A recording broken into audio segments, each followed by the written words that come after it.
is Jason JROCK Houston, and tonight we're speaking with Gabriel Bello, the lead singer from Natural Wonder, a Stevie Wonder Tribute based out of Charlotte, North Carolina. How you doing today, Gabriel? I'm doing well, man. Glad to be on the show. Appreciate it.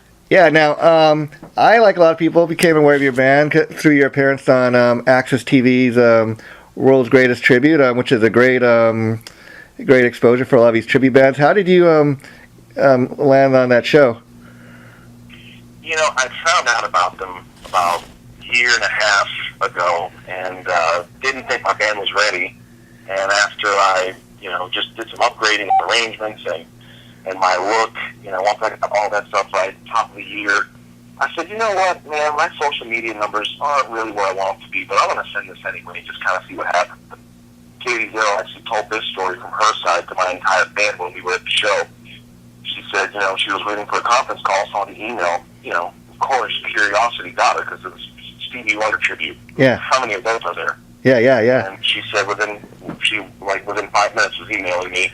The next morning we were on the phone, and she was like, I would love to have you on the show. So we submitted it because, it's one of those things people hear about us and they're like, nah, you can't pull that off, because it's very difficult, It's not something just anybody can do. Yeah, and I got to say, I think, you guys waited for the right time, because, one thing I got to say about this season of the show is it's very much more diverse, even so and before. That's something they've always prided themselves on, but even if you look at the guests they've had on this season, they've had a Fleetwood Mac tribute, they've had a Foreigner tribute, they've had a Elvis, I think Frank Sinatra tribute, as well as you. So I think you guys waited, right season to do this. Yeah, absolutely. And to be on the season with Frank Sinatra and Huey Lewis, that just makes sense. Yeah. And now, how did you get into doing the Stevie Wonder tribute? Was it a matter of people always telling you that you looked and sounded like him, or was he somebody you grew up? The first time I did it was in college. There was a thing they were doing for new incoming students called Life at Lee University in Cleveland, Tennessee. And I actually auditioned to be Michael Jackson because I did I could still do a decent Michael vocal, but back in the day, I could do a dead-on Michael vocal. And when I was in shape, I could dance the mess out of stuff. But they had another guy that did a decent Michael, and they didn't have anybody that did Stevie. And they're like, well, Tennessee, you can also do Stevie Wonder. And I was like, yeah, so I did Stevie Wonder. They just, their mouths dropped. They're like, we got to have you as Stevie. So I was a little bitter because I wanted to do Michael, but so that was the first time. And I actually had, my hair in cornrows, braided with beads. The beads came down. My braids came down my shoulders. So that was 1999 or 98, something like that. Wow. And as far as the band, it was my friend Mike Santoro, who is the head of the Stranger Billy Joel tributes here in this area. He was the one that really pushed me to do it because he really saw the potential more so than I did. And he was right. He was dead right. He told me, he said, Gabe, you look like him, you sound like him. If you'll get all the special effects, I was like, I've got a full head of hair. Yeah. And I don't think I look good bald. Not that there's anything wrong with it, but just for me. Yeah. So he's like, we need to get something like, kind of like a bald cap and then goes with the brace. You can have that hairline look. And so I started doing that. I got a special effects wig, and then I did a show with, we opened for Who's Bad, a killer Michael Jackson tribute. And they said, man, you got to do makeup. That's the only thing you're missing. You just start, to put a little stuff on you, because I am ethnic. I'm not, some people find that, well, that's kind of risque. But, I'm Dominican. My grandfather was very, very dark. He was blacker than most black people you'll meet. Okay. But yeah, man, I'd say it was really, really Mike Santoro, man, that really pushed me to do it. Yeah, that's kind of amazing. Fact that you've done Michael and Stevie.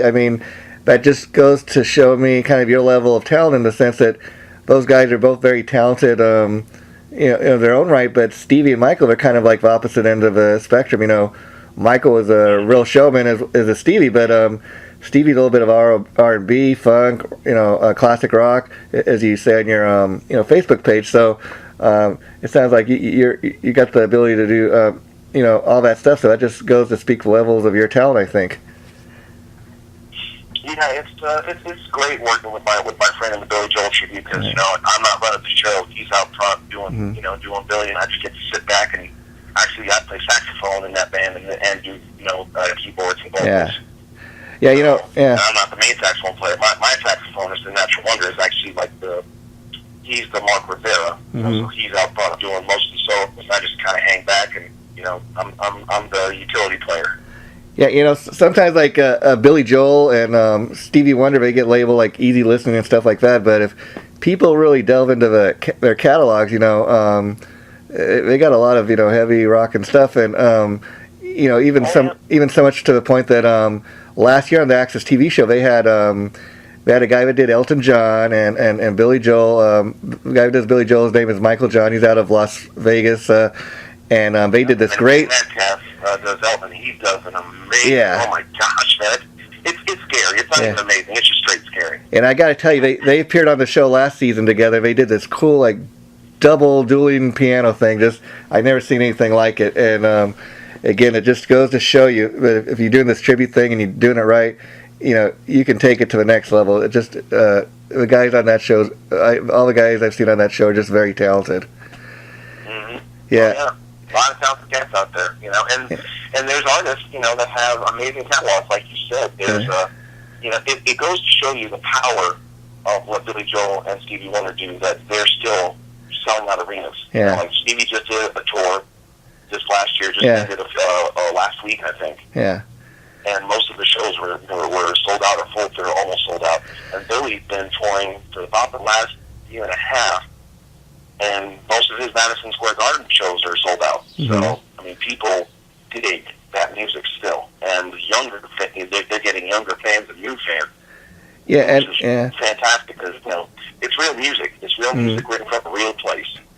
And so, in preparing for this interview, Gabriel, I was reading up on you on your website last night, and of course, I know you're in Charlotte, North Carolina these days, but I heard you spent a lot of time in Nashville, and that you'd been very involved in church music for several years. So when you started doing the tribute thing, I was curious, did any of the people from that you were involved with in the church music, did they have anything against you doing this tribute thing, or Stevie Wonder, like they say? No, they actually they come out to the shows. About the only thing now that it's really picking up and starting to get legs. I'm getting more in demand in the church. Yeah. It's kind of it's become a little bit of a dance, because I was in full-time ministry for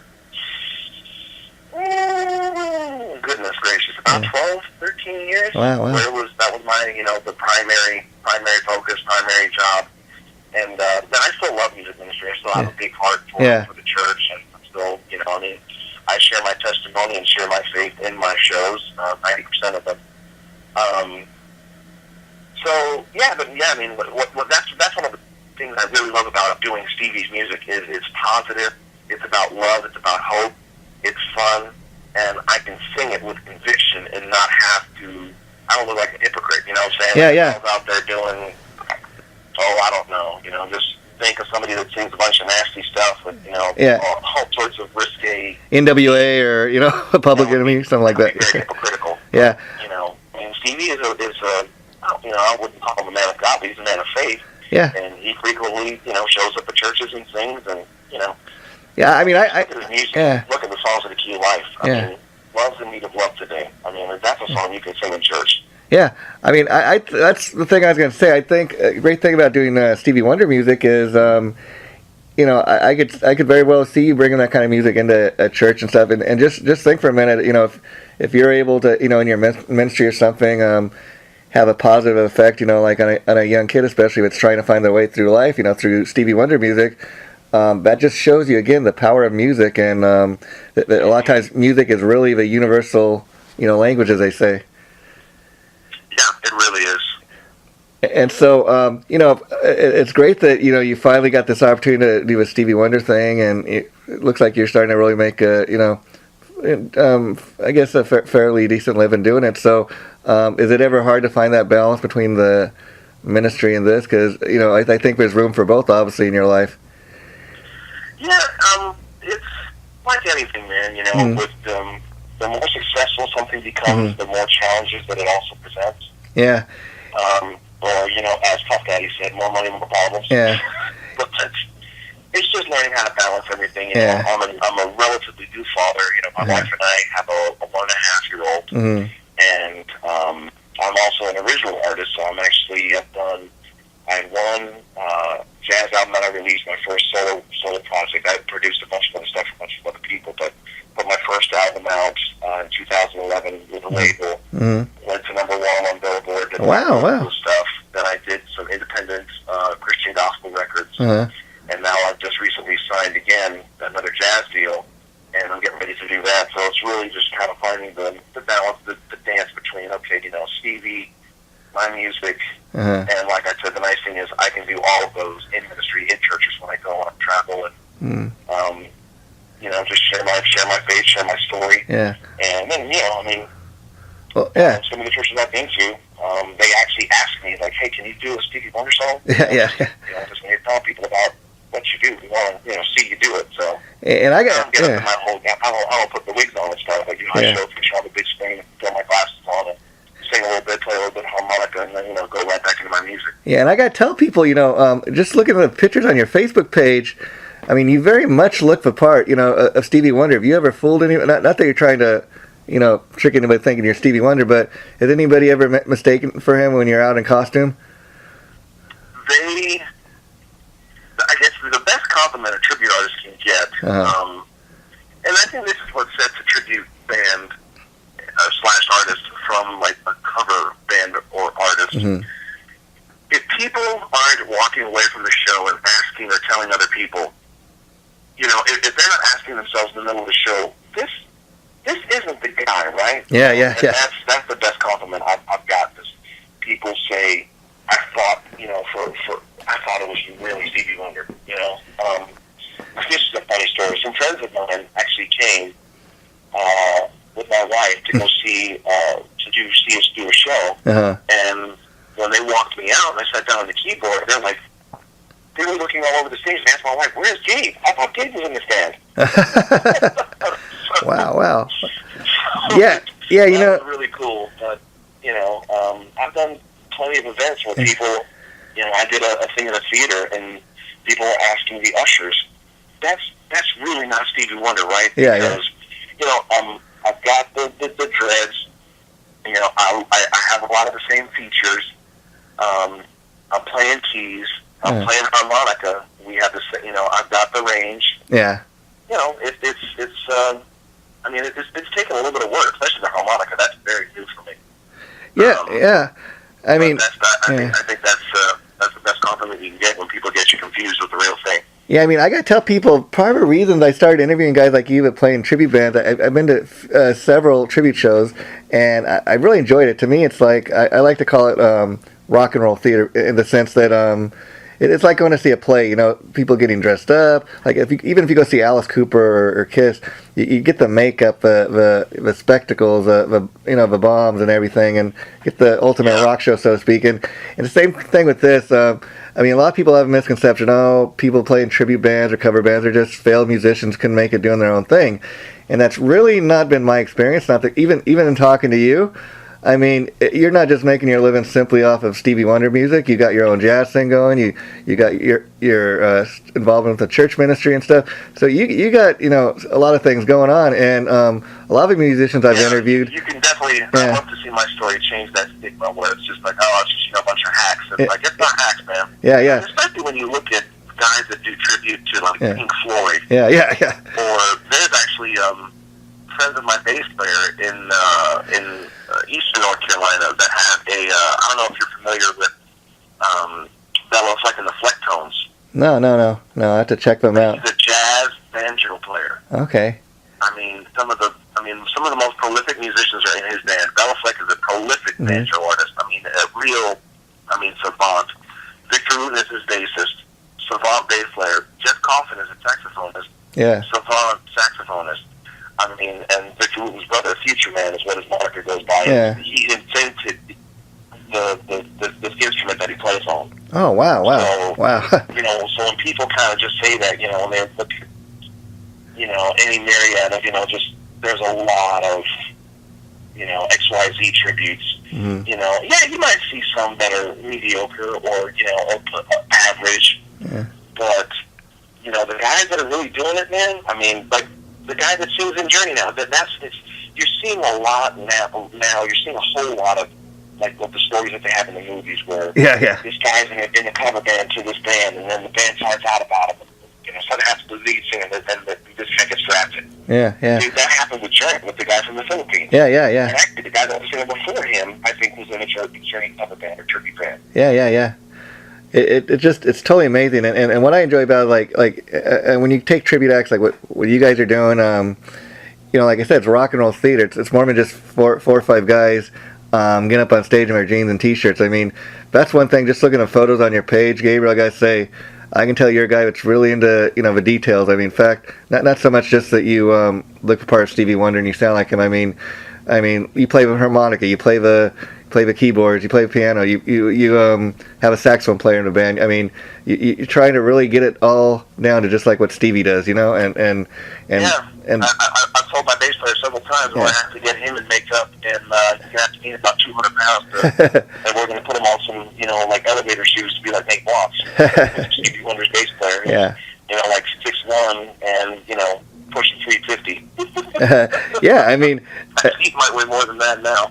Yeah, I mean, yeah, and I gotta say, you know, like a lot of these guys I've interviewed that are in tribute bands, they got their own thing going on the side, you know, their own original thing, and oftentimes that's a great way, because tribute acts, when people come to see you, they have an expectation. Like in your case, anybody that's a Stevie Wonder fan, they come to see your show, they have an expectation of the songs they're going to hear, what they're going to see, and if they come see your concert and you have your jazz albums for sale, people say, oh, okay, this guy does Stevie Wonder, and he's got this album on the side. I think I'd want to check this out, and that's a great way to get your own music out there, you know. And so I really think it's great that you're also doing your own original thing, because you know, you have opportunity to get to do both, you know. Oh yeah, and I have friends that do cover or tribute shows, and people ask them all the time, "Do you have any of your own music? I'd love to buy some." Yeah. And a lot of them don't. Yeah, yeah. Yeah, so they're missing an opportunity, like you said. Yeah, and you know, I remember the first time I started seeing these tribute acts. One of the first ones I seen was a Guns N' Roses tribute out here in Los Angeles, and like you said, I had to pinch myself for a minute. I almost thought it was Guns N' Roses 1980. The guy looked just like Axl Rose, and the thing about it is that's probably as close I'm ever going to get to see Slash and Axl on stage ever, you know, performing together again, if you know what I mean. But that close. Yeah, they were that good. Man, where else are you going to go? Yeah. You know, we haven't done a room yet that seats more than, I think the biggest room we've played seated like 1,000 or 1,500. And that's really close, man. That's like, you know, you're paying upwards of, you know, $500 a ticket to see Billy, or like I remember to see Stevie on the floor. I went and saw him in November, and my wife was looking at all the tickets, and you know, the special edition, you know, on the floor, you're really close. It's like $1,100 per ticket. So do you mostly do, like, are your shows mostly in theaters, or do you ever do little clubs, or what's the formula for your band? We do theaters, we do clubs. I mean, when we started, we did some, you know, some places at a restaurant, and well, actually, you know, we just did a place that's music hall and it's our food, kind of like a House of Blues. Oh, cool. Up in the Pittsburgh area, called JROCK. Wow. And a really nice place, man. Great food, and you know, nice room, good gear. You know, I like the intimate setting. We did a small theater last year in Connecticut. I think it's called the Jazz Cabaret. It is called the Jazz Cabaret, and the place maxed, like it peaks out at like 150 or 200. And the energy in that place was unreal because everybody was really wanted to be there. You know. Yeah, I mean, once you really start getting your name out there, I mean, it's amazing these tribute bands, big business they can be. I mean, I know a guy in a Rolling Stones tribute, and he's telling me, you know, we do pretty good on our own. He says, but you know, I'm in negotiations. We're getting ready to like do like this one you know theater for several months. We're doing like a residency, but it's going to be for some pretty big money. I mean, even Las Vegas is becoming really you know, musical capital, where you know everybody's moving to Vegas to do these you tribute shows, and again, you take a guy like Stevie Wonder that you're paying tribute to. You could get in some of these, bigger theaters and stuff, and you'd be amazed again just to see the big business that it could turn into. Yeah, it's not that surprising, man. Yeah. With a lot of the artists today being here today, gone tomorrow. I mean, these are the people. Most of the really successful tributes, they're getting icons. Yeah. People like the Eagles or Billy Joel. I was talking to a friend of mine. I was like, dude, I want to see somebody do it like a Beach Boys tribute and really knock it out the park. But like Stevie Wonder, that's going to take a lot more work. Yeah. It's more than just like an Journey tribute. You got to have like 5, maybe 6 guys. Yeah. Beach Boys tribute, you got to have a lot of guys, and you got to have a lot of guys that can really sing. Yeah. See, Gabriel, that's what you got going for you. I mean, like you said, I myself can't think of, and that's I got to be honest with you. That's one of the reasons, besides being on the TV show, that I wanted to talk to you. I thought, man, this is the first Stevie Wonder tribute I'm even aware of. I mean, I'm always researching bands, to interview on Facebook and stuff, and the internet, and I thought, wow, this guy's really definitely got something going. I've never heard of another Stevie Wonder tribute, so that must help you in getting gigs as well. Yeah, well, it's difficult breaking new ground, but when you create your own market, you dominate it. Yeah, and then like you said, when I got serious with it, when I started it, I was just kind of feeling it. I was like, let's see what happens. No wig, no makeup, I just put glasses on and did my thing, and people really enjoyed it. So I was like, okay, so it's really been gradual progression. But when I got serious about it, like when I was going to dump some money on this custom wig, I was like, okay, before I do this, let me see what kind of competition I have, because I'm not going to do this if there's 14 other guys doing it, within 300 miles. Yeah. It wasn't. But literally, I only found one other guy on the planet that does it as close to we do. And because he sings, sounds like Stevie, plays harmonica, and I think he plays keys. I really can't tell the videos. It looks like he's just faking it. Yeah. So, to be honest with you, that's the closest guy. That's the closest competition I have, and they're on the other side of the pond. They're in the UK. Wow. Oh, yeah, see, so still, yeah. But like I said, we do it. I don't change any of the keys. Everything's in the original keys. We're real musicians. We really throw down. So it's head and shoulders above.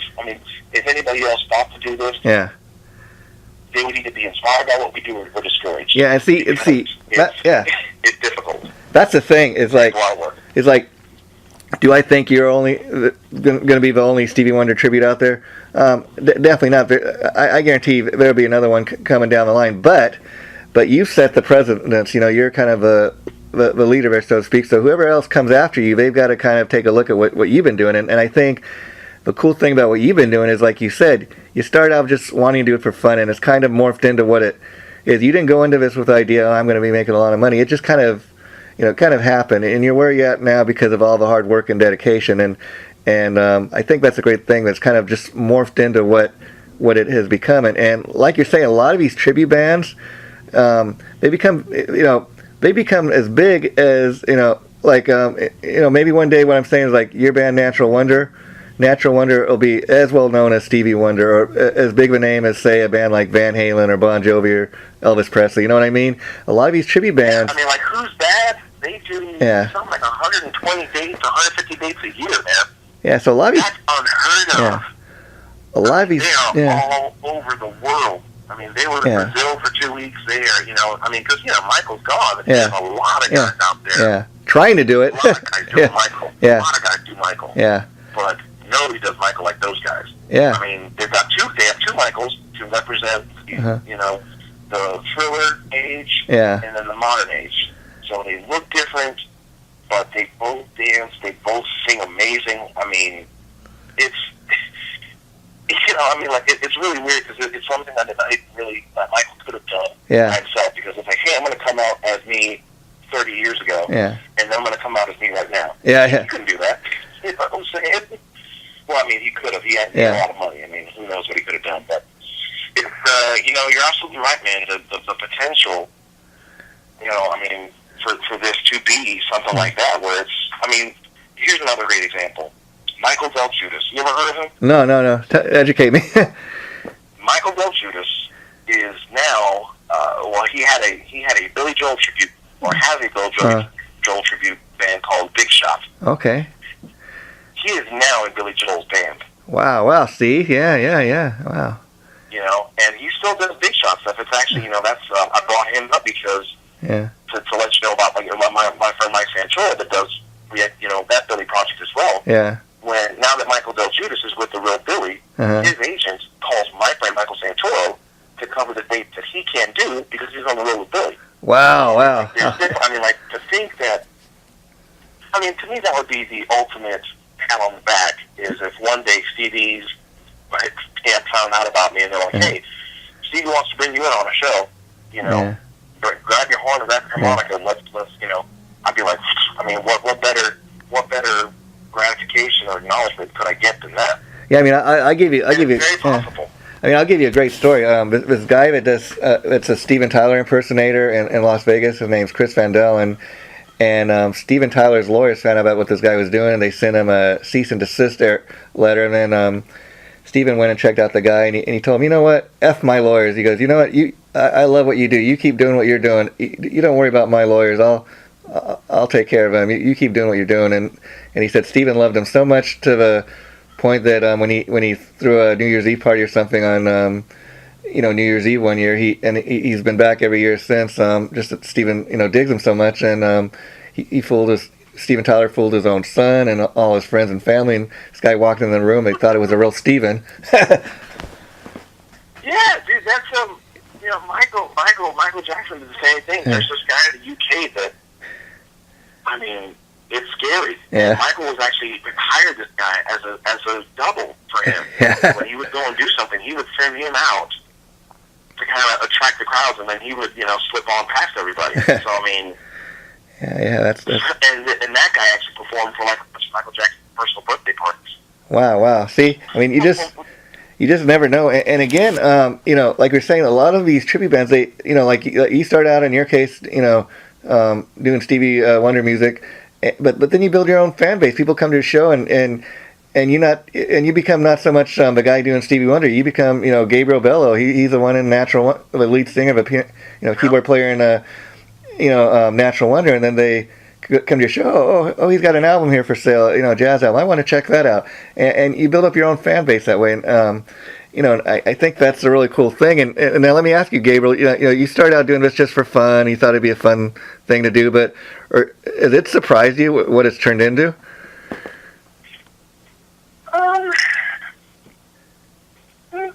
Not really. I don't do. Even when I do things for fun, I don't do them flippantly. When it comes to music, I have too much respect for the craft and the art. Yeah. So you kind of just always hope that people are paying attention. Now, granted, it's more than people don't really find you. You have to make yourself be found. If that makes any sense. Yeah. Oh, I hear you. I mean, that's kind of the fact that we're kind of getting to this point now. I mean, I've been in the music industry a long time, and I did my first professional recording session at 15. Yeah, so you definitely paid your dues. I've been driving towards this, and you never know how success is going to come. And I'm not saying that this is like the epitome of it. But, no. I've been a full-time musician my entire life. That has been my career. That's how I've always paid my bills. I'm one of the fortunate few people in all my circles of friends that actually do music for a living. Yeah. So surprising, I find it more gratifying than surprising. It kind of just validates the blood, sweat, and tears, Yeah, I mean, that's like I said, now after doing the TV show, I know that's, really skyrocketing demand and visibility. We're getting all sorts of great calls and emails for opportunities. Well, that's going to be my next question, What opens up for me as an artist is, it kind of goes in tandem, Yeah, see, hand in hand with each other. I talked to a lot of people, different experiences, and they've experienced this, and it's like, okay, I've reached the pinnacle, man. I'm just gonna put everything else I'm doing to the side and focus on this, because the money's coming in, the gigs are starting to come in, and that's what I think is great about a guy like you. You've really found the balance. I mean, a lot of these guys tell me, it's much easier to make it, in a tribute act than it is doing your own original thing. I mean, probably like you see the gigs and stuff starting to come in a lot more with the Natural Wonder Band than your own solo performances and stuff. But or even if you're doing your own solo performances constantly, like it's going to take me a lot longer to maybe 6 or 7 years to even get a hit, or whereas people coming to these shows are selling out. So I think it's great that you found that balance. Yeah, especially like last year, I did as many solo dates as a solo artist as I did as Stevie Wonder. Yeah. So this year it's really the Stevie Wonder has taken off. But like I said, I signed a new record deal, and as soon as we get the single ready, that's going to be going to radio, and who knows how that's going to be received by the market. My first album was number 1 for 11 weeks straight. Oh wow! Congratulations. That's, thank you. If I get half of that visibility, then and that's what I told my agents that book Natural Wonder, and I told the gentleman that I signed with with the indie label. I don't see them as competitive. I don't see it as like, well, I'm going to turn down this gig to do Stevie. It's like, no, man, I can do both. Jazz fans love Stevie Wonder. Stevie Wonder does jazz festivals. And I was going to ask, have you ever toyed with the idea of doing a show where like you might do a solo performance or even just a couple of your solo songs, before you go on stage as Natural Wonder? Yeah, I've opened up to the Billy Joel tribute as a jazz artist. My record was on the charts.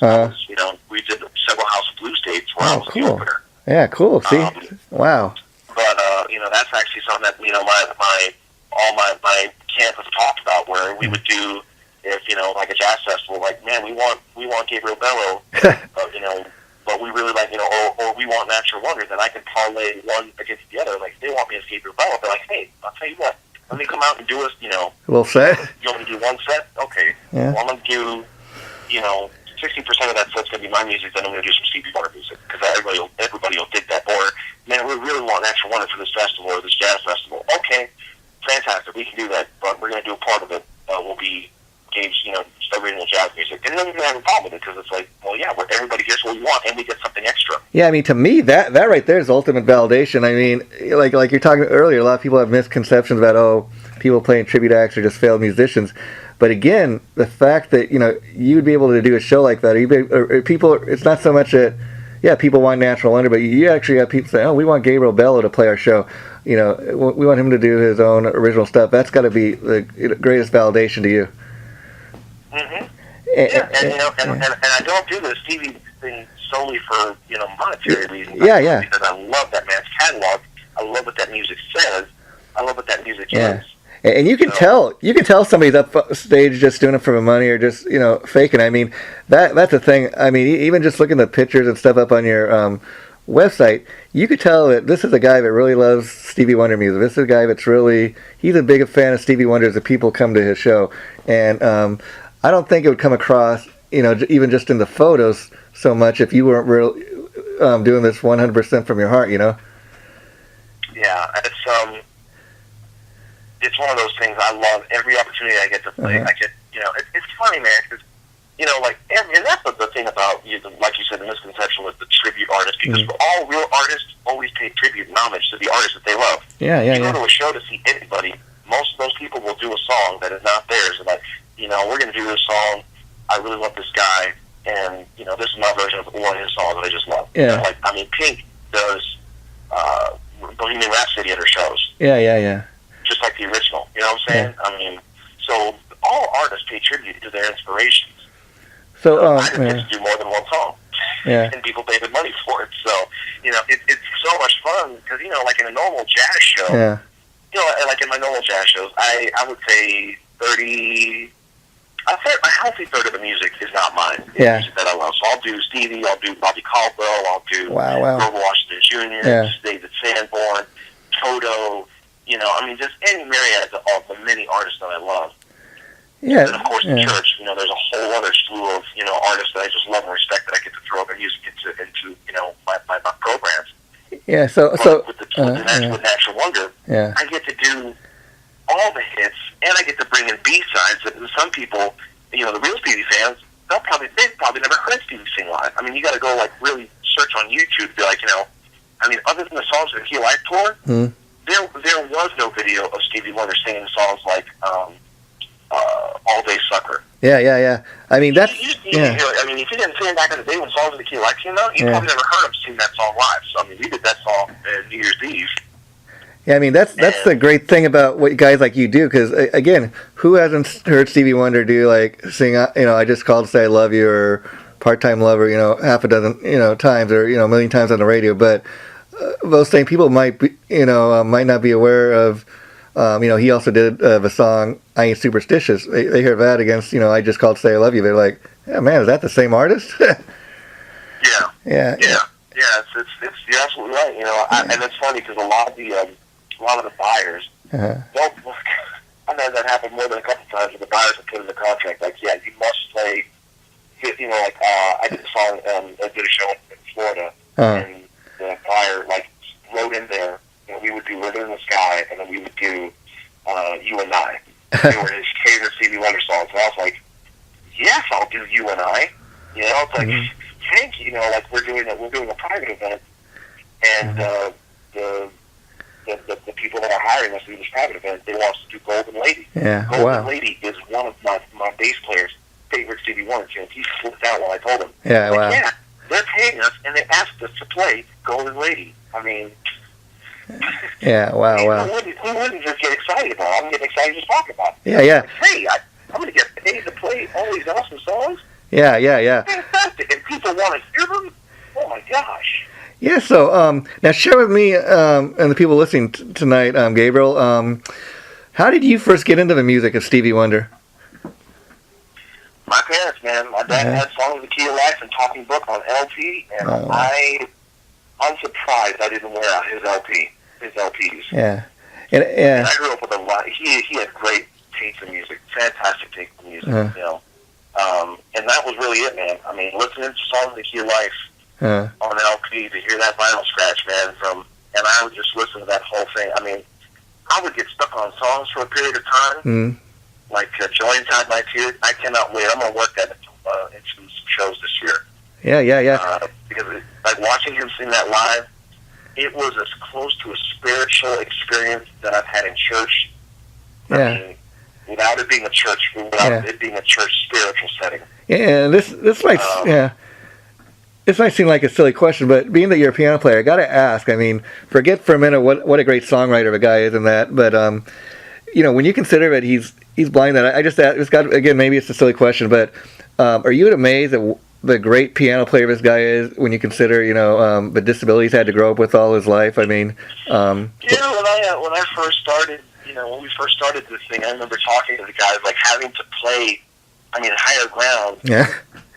The rhythm is against what I'm singing. Yeah. And I told the guys, I was like, my gosh, this is hard. And they're like, well, they don't call him Stevie Wonder for no reason. Yeah. There's been a lot of practice on my end to get my chops up for certain songs. And I'm still, I still have to keep my chops up, man. Some of those songs, like, I don't practice them.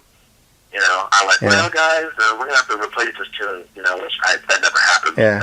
I always, if it comes to that point, I just really cram, like, I got a show tomorrow, and, we just have a rehearsal. I completely botched this set. I know what I'm doing all night tonight.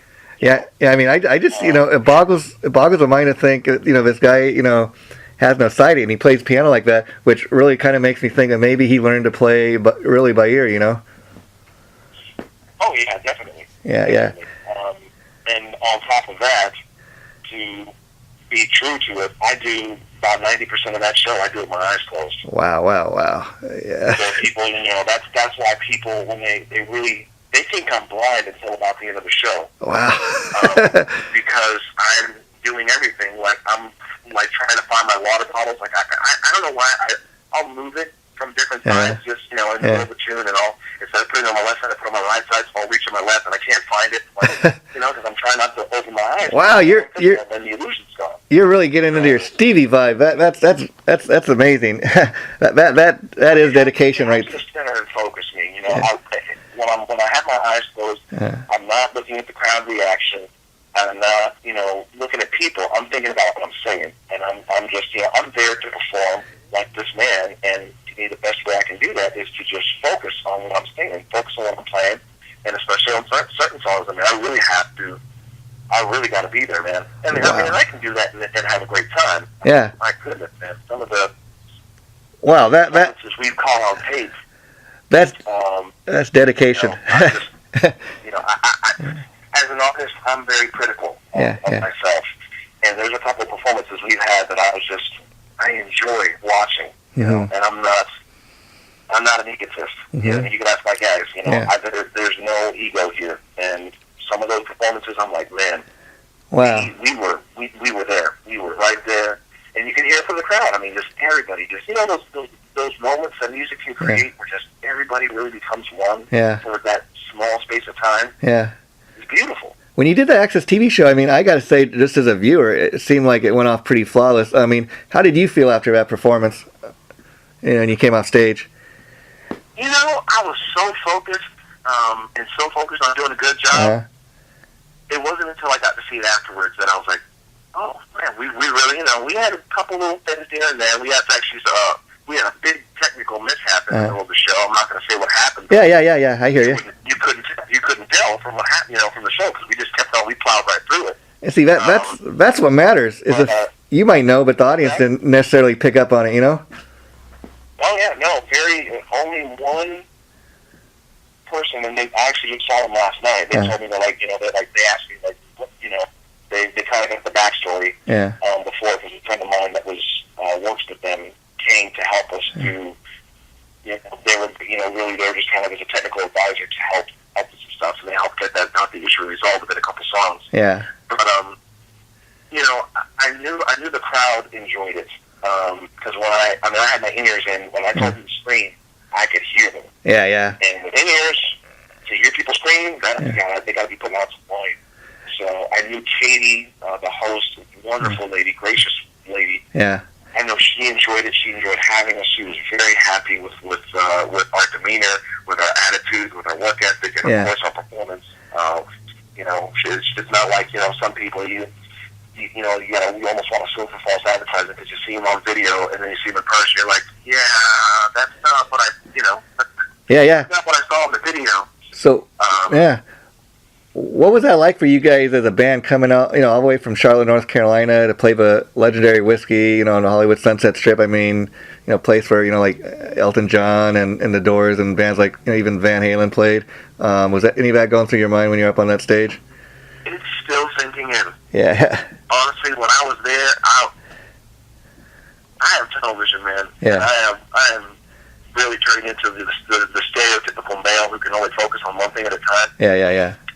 And when I was there, man, that's all I was thinking about. I was like, getting everything set, getting everything ready, and then getting all of, getting everybody where they needed to be, and giving Katie everything that she needed, and then making sure that my look was right, that everything looked right, and then performing, just making sure that I honestly, when I was up in the dressing room and I saw some of the pictures, I was like, wow. Yeah. But then I'd go right back into getting ready. So it's still. I don't think it's even hit me yet. Yeah. And let me ask you, because I've been to some of those. It's like I got it on television, I got plenty of pictures to prove it, but it really hasn't hit me that you played in the room. Like Aerosmith, you're talking about Steven Tyler. Aerosmith was just there last year. Yeah.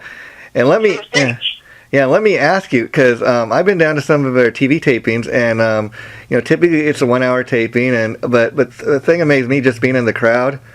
All the shows I've seen down there with TV tapings they've done have been really great, great shows. But the thing is, you're on live TV, like that little red light's on, and then it seems like as soon as the band hits the stage, it's over before you know. You're like in almost a flash of a second. Did it seem like it went by that fast when you're on the stage? Oh yeah. It was very. I remember being upstairs waiting to go down there, trying to keep my wig straight, and then they walked me on, even though that wasn't on the air. They walked me on, so people thought I was blind. Once again, I do peek when I'm walking on just to see people's reactions, and I'll talk to each other like, he can't see, can he see? He can't see, he's probably blind, Yeah. So that's always fun, and then man, then I was doing my, wagging back and forth and just kind of sitting there and talking to my guys and keeping an eye on Katie. And, we couldn't hear her at all. It was Yeah. She wasn't in the house or nothing, so I was really just watching her body language to know when to start. And then when she gave us the signal, man, I shut my eyes and I didn't look at the monitors, didn't look at any of the other screens, didn't look at the cameras. I just did what we do. Yeah, she's really. And my guys really did too, man. My guys were. They did what they always do. People like, when you have it up for the camera, man, they love the music. We love playing together. So it's a beautiful thing. We just got to take what we do and show it to the world. Yeah, I mean that really came across that night. And Katie Darrell, she's a great host. I think she's perfect for hosting that show. And I gotta ask Gabriel. A lot of the artists that appeared on that show, they've signed actual record deals with Access TV, where they go in and will do like in your case, like a CD worth of Stevie Wonder music, an actual CD of that, but that you get to sell at your shows. Have you been in talks or negotiations for anything like that? They made us that offer to do some recording when we were there, but logistically and time-wise, we just didn't have time. Unfortunately, I would have loved to take it up on it. Honestly, I mean, I own my own recording studio, so it's not, the prestige of being a recording studio. It was really just to work with the guy. He's a Grammy-winning producer and worked with a ton of artists that I respect. And honestly, I wanted to do it just to meet him. As a producer and have some coffee talk, and get some wisdom from somebody who's been in business, 15, 20 years longer than I have. But I know that she's still in the weeds with this season. But I'm hoping that when she gets her head above water, that that there'll be more opportunities for us to work together. Because she's wonderful. Her staff was wonderful, and I believe she was impressed by us. And from what I say that she was impressed. She told me. She told us. When they had commercial breaks, she told me, she's like, "You guys are going to set a record. We might actually come in under time." Because a lot of times they're like, we got to do this, we got to do this because we're running out of time, and we didn't do that. We really everything was timed to the second exact. And even then, it was when we got there, it was still possibly going to be about 2 minutes long. So I told her, I was like, "Let's just cut a song." And she's like, "Are you serious?" I was like, "Yeah, let's cut a song. It's no big deal." She's like, "You would not believe the resistance I get when I make that as a suggestion." I was like, "No, I don't want to cause you any problems. I don't want people to be watching it when we get to see a minute of superstition. Like, let's just cut a song, and if we have time to do it, we'll do it." She said that in the commercial, like the commercial break. She's like, "Be ready to do uptight." Because we might need like another 30 to 45 seconds. It ended up being timed perfectly. Everything went perfect. But down to the wire. We try to, but that's Stevie, man. I mean, that's my personality, but that's Stevie, man. You don't see Stevie being a butt, I gotta have my way. He's like, no, man, let's just, peace and love, dude. Whatever. From what I've seen, like you're absolutely right. From what I've seen with Access TV, the way they work that show is, like you said, you just appeared on just a couple weeks ago. But I could see, when this season winds down, they give you another call and say, hey, how would you like to record some Stevie Wonder songs? And, you can even maybe do it in your own studio and send us files or whatever when you get done. That a lot of times they do stuff that way. And the thing is, the reason they put this music out is, I understand, they're trying to get it placed, like the guy Kenny Metcalf does Elton. He's recorded several Elton John songs for their label. And what they're trying to do now, I understand, is place a lot of these songs like in movies and TV, because if you get Kenny Metcalf doing an Elton John song, for example, it's a lot cheaper to place in a movie, whereas they try and get the real Elton John, he might charge them, believe it or not, like, even just $1 million to place one song in a movie or something. So. Oh, yeah. No, you're absolutely right. There's a business to it. I mean, you still have to pay mechanical royalty. Mechanical royalty as opposed to like a sampling royalty for using the actual recording is way higher. So. And so I was curious, as a musician, Gabriel, you talked a lot about the Stevie Wonder and Natural Wonder Band, but when you first got into being a musician, did you start out as a piano player? Because I know you also, or a harmonica player, I know you do that too, as well as sing? Or did singing come first? My primary instrument is saxophone. Oh, okay. My first instrument that I really got a handle on was flute. Which went easily to saxophone. I still play a little flute. I really just need a newer flute. Play flute, because my flute, it's not really not playable. But saxophone is my primary, and it's funny because people that, for instance, when I was living in Nashville and working in Nashville and starting to make music industry connections and playing my demos for people and producing for people, and, you know, one of the higher-ups at BMI loved my stuff so much. I mean, he really connected me with great people, great opportunities. And he sat down and listened to my music. He's like, I don't know if you're a better singer than saxophonist. I think people will gravitate you to your vocals more because people gravitate to singers more naturally. But he's like, man, I don't know which one you're better at. So, and that's kind of been, so some people, they think I'm a better saxophonist than singer. Some people think I'm a better singer than saxophonist. But I'd say those two are my primary. Saxophone being my primary instrument. Keyboard falls right underneath it, and then, you know, harmonicas trying to catch up. Yeah, and I assume you started singing probably before anything, just simply in the church choir. Is that correct? What's that? Did you start singing? I'm assuming just from being in the church choir and stuff.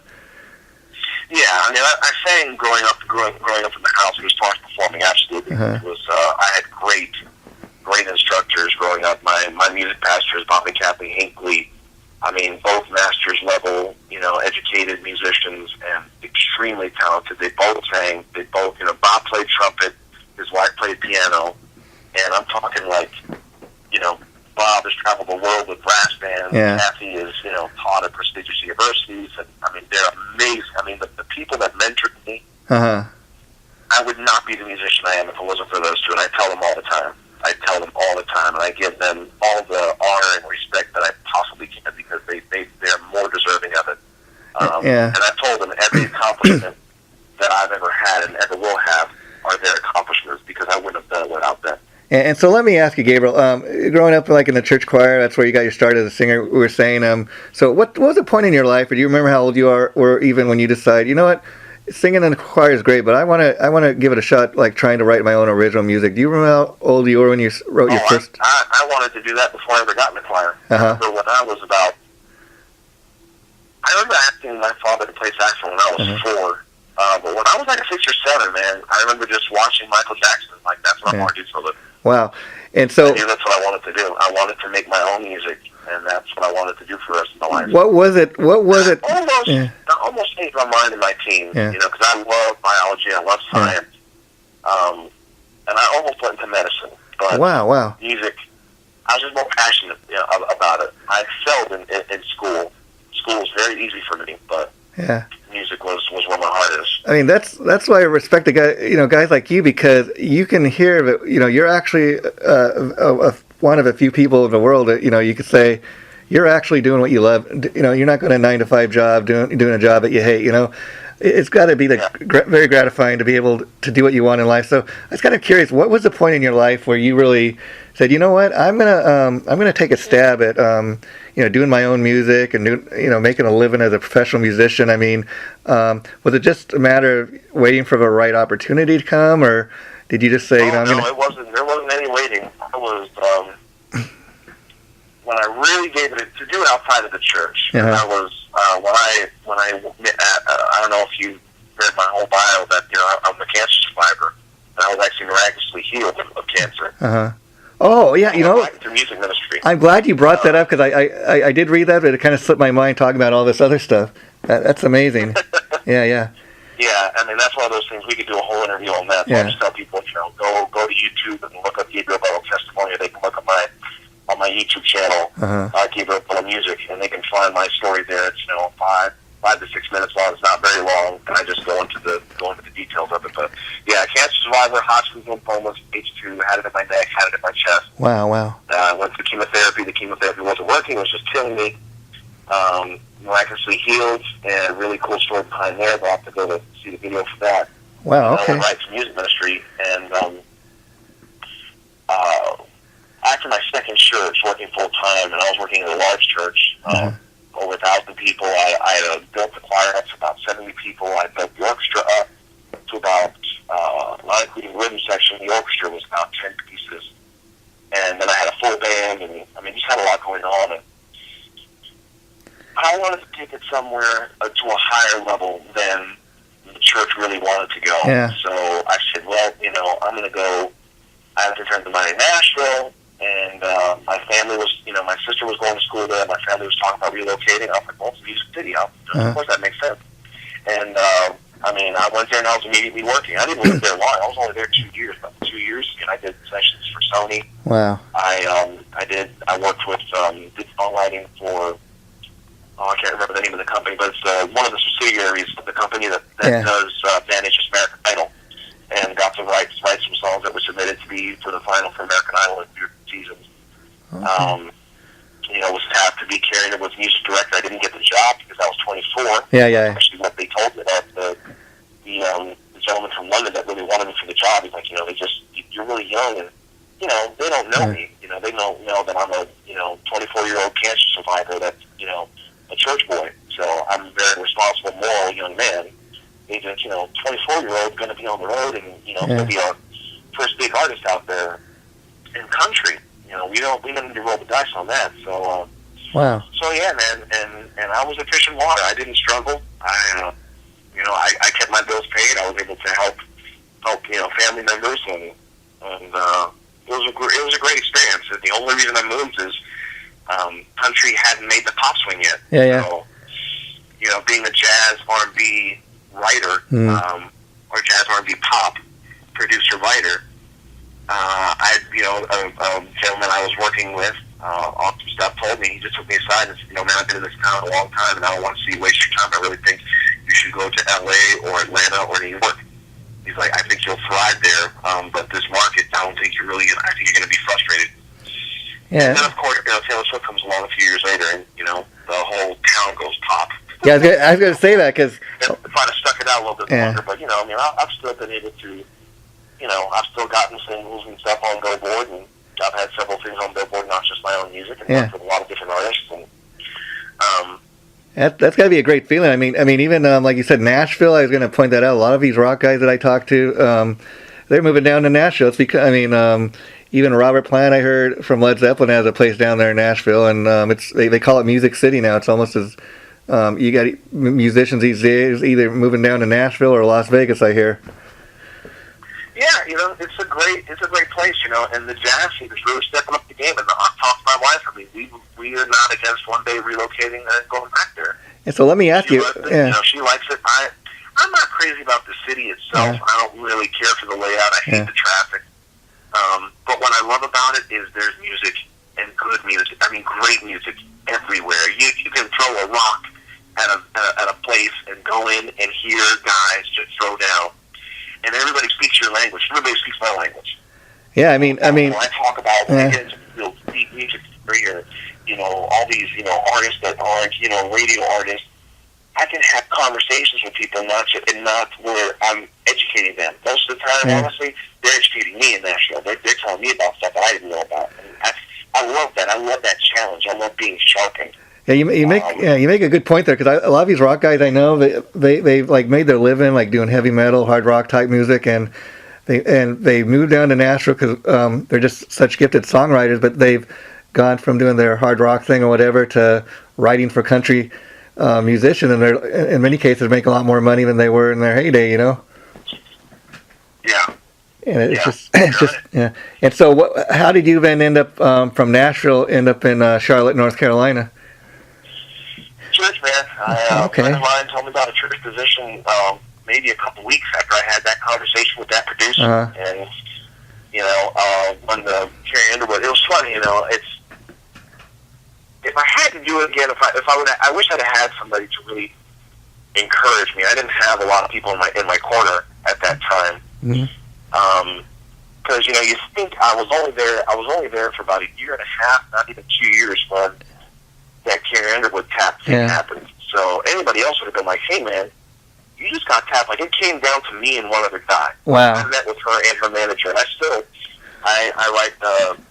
keep in touch with the manager and, just write her a couple emails, a couple times a year. She always responds, always glad to hear her.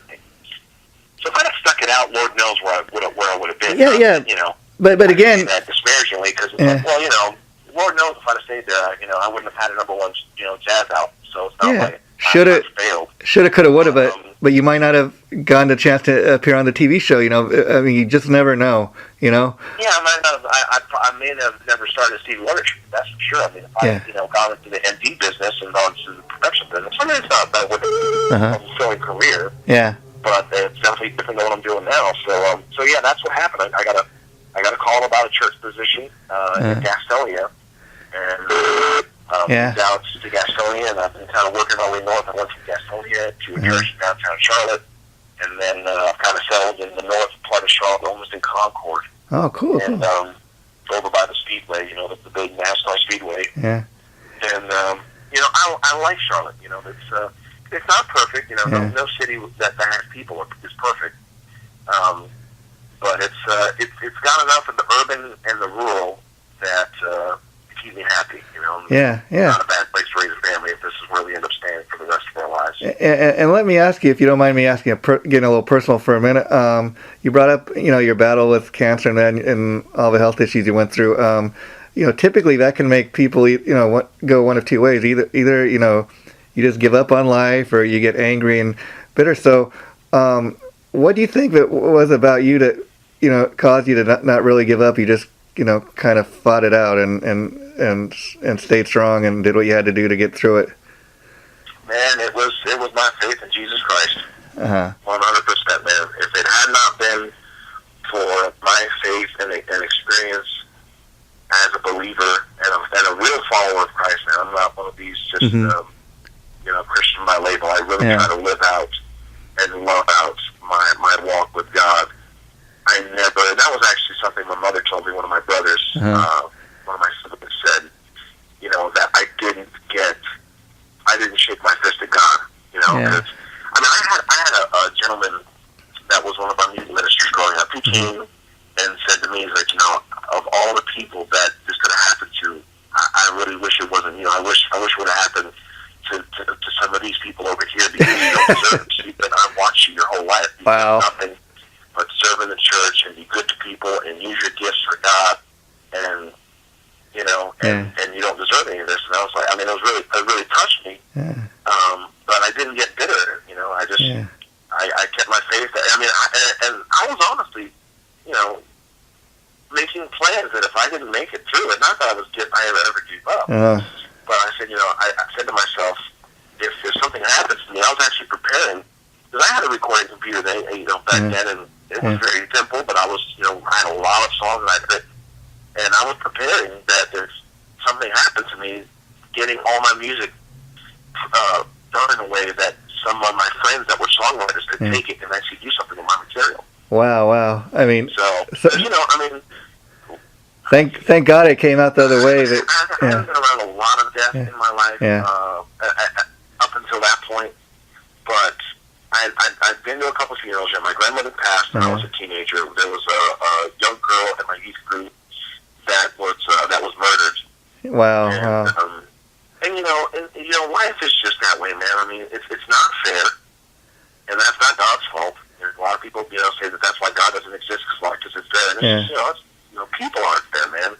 And it's not fair that somebody, you know, drops their coffee and looks down and then turns up and, you know, mows somebody over with their car. That's not fair. That's, you know, that's an accident. You know, that's life. Some people get drunk and get in their car and kill a whole family on Christmas Eve. That's not fair. But that happens. And I didn't let the fact that I was 19 years old. I mean, I had chemotherapy on my 20th birthday. That was my birthday present. I had chemo on my 20th birthday. I'll never forget that. But some people in other countries, they don't get to live to be 20. You know, the average lifespan in some countries is past 24. And they just had some college. They just had some college basketball player.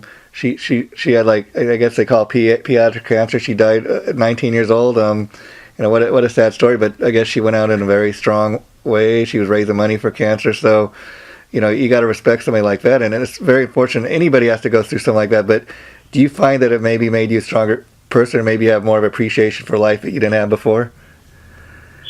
Oh yeah. I mean, it took me a long time.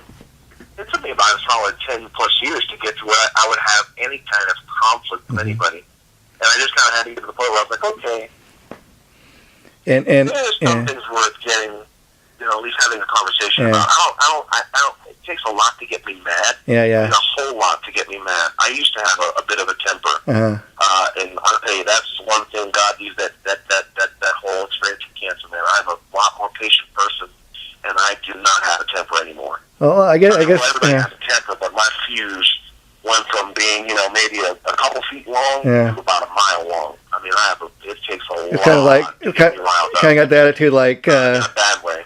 Well, I'm not going to get so upset over little piddly things like I used to. I'm going to choose my battle, so to speak. And if it's worth getting upset about, maybe then. But and so like, when you're going through that, did it affect your playing or your performing at all? Like, I imagine you must have been very weak, so it must have taken a lot out of you. Yeah, I mean, honestly, I performed at church when I could.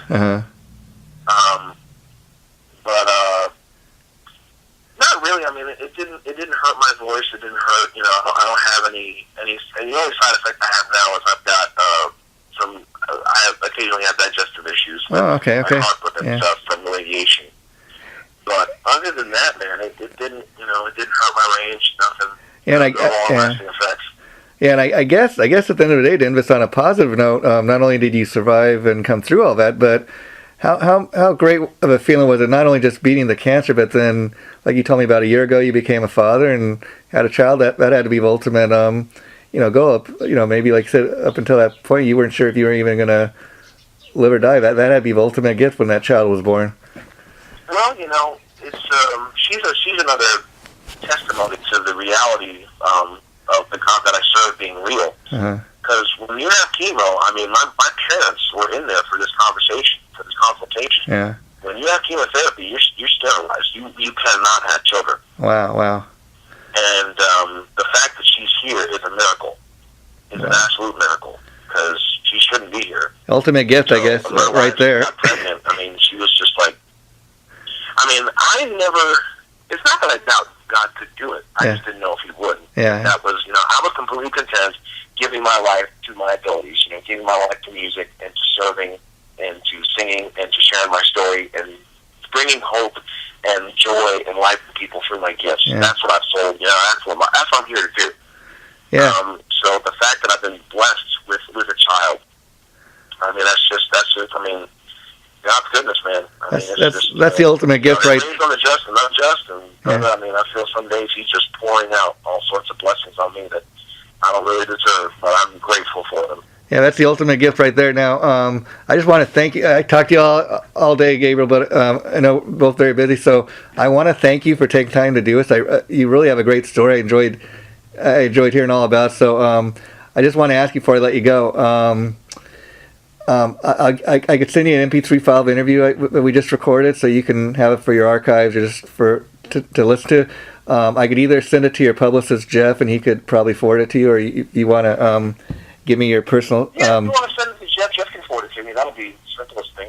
And then you could just burn it onto CD, but it'll be going up in about a week or so. I'll let you know the minute it goes up, but I really enjoyed talking to you, so please keep in touch, and if you ever want to talk about anything at all, any of your other things you have going on, I'd be happy to do that. So thanks for doing this so much. I've enjoyed... When my new album comes out, dude, if you just let Jeff know, say, hey, because Jeff can let you know when my new record comes out, another interview, in about 6 months from now. I'm hoping that it'll be done before then, but I hope, within 6 months I'll have a lot of new stuff to tell you about. Yeah, I'd be happy to do that. So just I'll stay in touch with Jeff, and we can go from there. Wonderful, sir. I appreciate you taking the time. Take care, my friend. Best of luck to you. Bye-bye.